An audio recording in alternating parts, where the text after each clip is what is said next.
All right, in this video, I'm going to go over quickly how to sign and fill out a NABOR buyer broker agreement.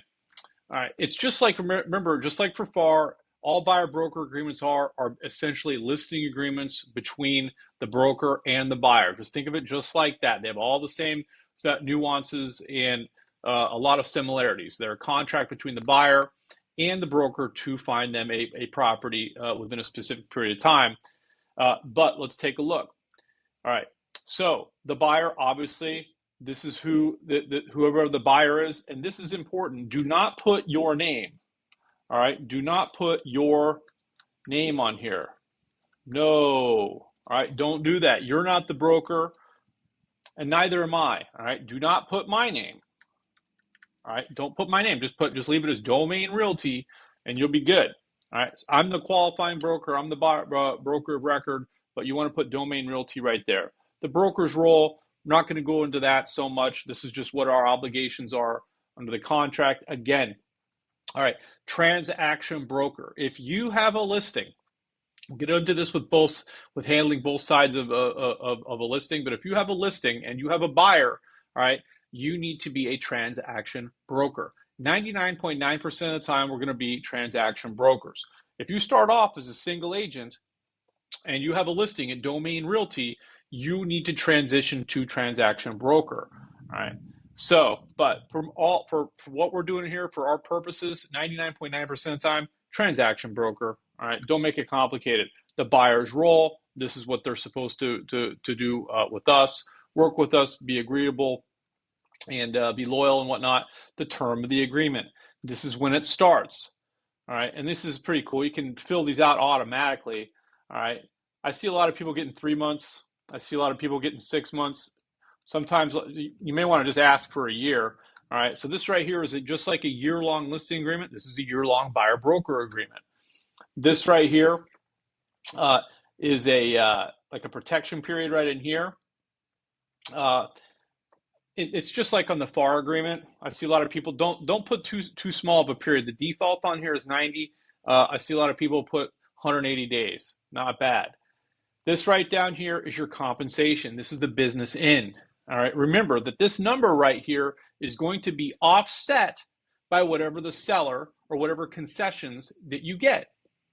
Again, this number is offset by whatever the seller or the concessions are, or seller's broker, whatever the seller's allowing that seller's broker to share.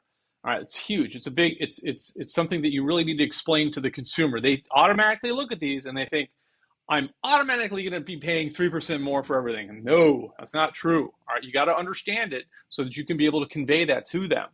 All right, that language, all right, for offsetting the compensation is all right in here. So you really need to pay attention to this.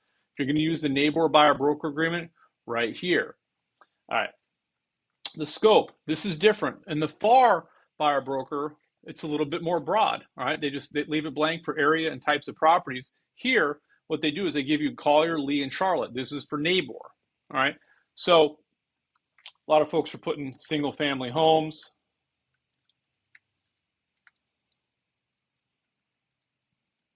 Condos, villas. That's where you want to spell out what it is that they're looking for. All right.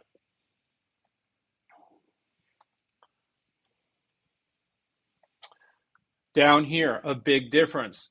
All right, in the NABOR buyer broker agreement, the buyer is allowed to opt out. If they don't want to look at properties where that seller's not offering concessions, you don't have to show it to them. So, all right, so make sure that you point this out to them. All right, especially for people that are getting loans, maybe they don't have a whole lot to look at to get. They're not going to want to look at a place that doesn't, where the seller is not offering concessions. All right, so this is either or. Litigation. This is a big difference. In the FAR buyer broker agreement, it's either mediation or it's arbitration. Remember, it's either or. All right. Over here, it's litigation. So you got to be very careful. You got to understand those nuances. Miscellaneous, we're not going to go through all this. Wire fraud, we all know about that. And again, do not sign these for yourself. All right. The only agreements that Domain Realty needs to have signed by a broker are the listing agreements for everything, listings for sales, listings for rentals, listings for lots, modifications to listings, all right, and buyer broker agreements. So this right here, you have to send this off for signature.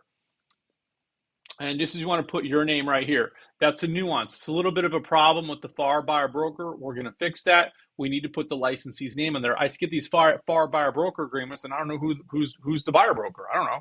All right, so you want to put your name there, and this is where I sign. This right here is where the broker is going to sign, and you can go ahead and fill out where we are here in Bonita. If you don't know how to send something out, I say it all the time, send me an electronic signature request. All right, this will be an app files training, but this right here is just app files 101. Follow the bouncing ball. Request a signature. Start signature request. Seller broker signature. That's me.